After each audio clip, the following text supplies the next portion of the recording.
First time మన channel చూస్తున్న వారు సబ్స్క్రైబ్ చేసుకోండి. అలాగే ఈ వీడియోకి తప్పకుండా లైక్ చేయండి. బ్లౌజ్ స్టిచ్ చేసిన తర్వాత చాలా మందికి ఇక్కడ వెనకాల ఇలా లూజ్ గా వస్తుంటదండి. కొంతమందికి ఏమవుతుందంటే బాడీ పార్ట్ బాగానే వస్తుంది కానీ హ్యాండ్స్ అనేది మొత్తం లూజ్ వచ్చేస్తాయి. లూజ్ ఎందుకు వస్తుంది అనేది నేను ఎక్స్ప్లెయిన్ చేస్తాను. వీళ్ళకి ఏమవుతుందంటే బ్లౌజ్ వేసుకున్న తర్వాత ఇక్కడ మొత్తం కుచ్చుల్లాగా లూజ్ వచ్చేస్తుంది వీళ్ళకు.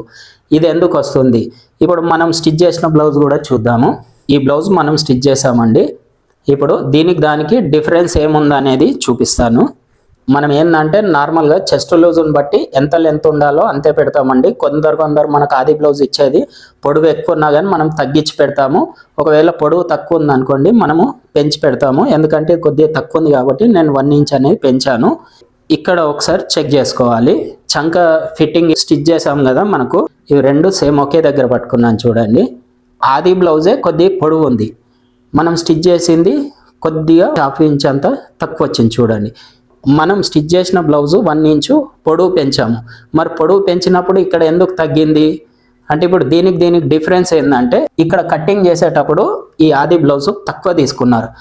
తక్కువ తీసుకున్నప్పుడు ఏమవుతుందంటే ఎగ్జాంపుల్ ఇక్కడికి తీసుకున్నారు అనుకోండి, ఈ క్రాస్ అనేది కూడా ఇప్పుడు ఇక్కడ నుంచి ఇలా వస్తుంది.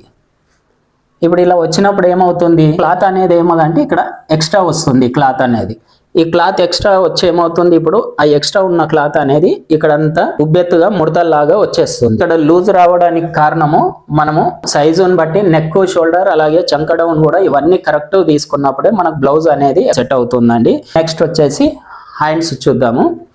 ఈ కస్టమర్కి వచ్చేసి ఈ బ్యాక్ పార్ట్ అంతా బాగానే ఉంటుందంట, చేతుల దగ్గర వచ్చేసి ఇక్కడ ముడతల్లాగా వస్తుందండి అని చెప్పారు. ఇప్పుడు దానికి ప్రాబ్లం ఏంటంటే ఈ బ్లౌజ్ వచ్చేసి మనం స్టిచ్ చేసిన బ్లౌజ్ అండి. ఇప్పుడు దీనికి డిఫరెన్స్ ఏందని చూపిస్తాను. ఇది వచ్చేసి ఎగ్జాంపుల్ ఇక్కడ నుంచి ఇక్కడికి పెడుతున్నాను చూడండి. ఇప్పుడు ఇది ఇక్కడికి ఉంది కదా, ఇక్కడ ఒక మార్క్ పెడుతున్నాను. నెక్స్ట్ ఈ ఆది బ్లౌజ్ చూద్దాము. ఇది వచ్చేసి ఇక్కడ నుంచి ఇక్కడికి వచ్చిందండి. ఇది ఇక్కడ క్లియర్గా అర్థమవుతుంది మీకు. ఇప్పుడు ఈ హ్యాండ్ ఇప్పుడు మనం కట్ చేసిందేమో ఇలా వచ్చింది. ఇప్పుడు వీళ్ళు ఆది బ్లౌజ్ మనకి ఇచ్చిందేమో ఇలా వచ్చింది. ఇప్పుడు ఇంత డిఫరెన్స్ ఉంది. మనం ఈ చంకలోతు తీసుకుందేమో ఇక్కడికి వచ్చింది కట్టింగ్. ఇప్పుడు మనకు ఆది బ్లౌజ్ ఇచ్చిందేమో ఇక్కడికి వచ్చింది. ఇప్పుడు ఈ లెంత్ మనకు 30 ఇంచ్ అనేది క్లాత్ ఎక్స్ట్రా ఉంది. దానివల్ల ఏంటంటే మొత్తం ఇక్కడ ముడత అనేది వచ్చేస్తుంది. ఇప్పుడు ఇటువంటి చిన్న టిప్స్ అనేది మనం కంపల్సరీ పాటించాలి. వీడియోకి అయితే తప్పకుండా లైక్ చేసి షేర్ చేయండి. ఫస్ట్ టైం మన ఛానల్ చూస్తున్న వారు సబ్స్క్రైబ్ చేసుకోండి. Thank you for watching.